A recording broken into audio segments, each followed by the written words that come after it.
Final stop is the flybridge, which is as impressive as the rest of the yacht.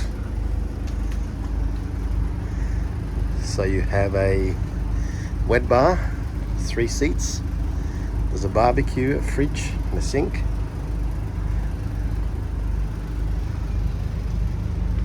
This enormous freestanding space. You can put a jacuzzi or some toys, probably a crane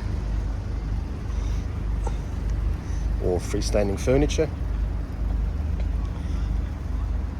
Table for 4 to 5 people here. Large dining table here, 8 to 10 people easily. 2 seats for the captain and another cozy corner with another 4 to 5 people.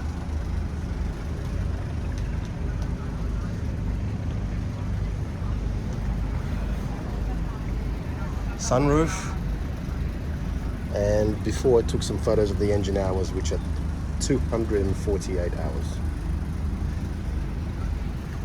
So enormous flybridge. Everything once again is in perfect condition.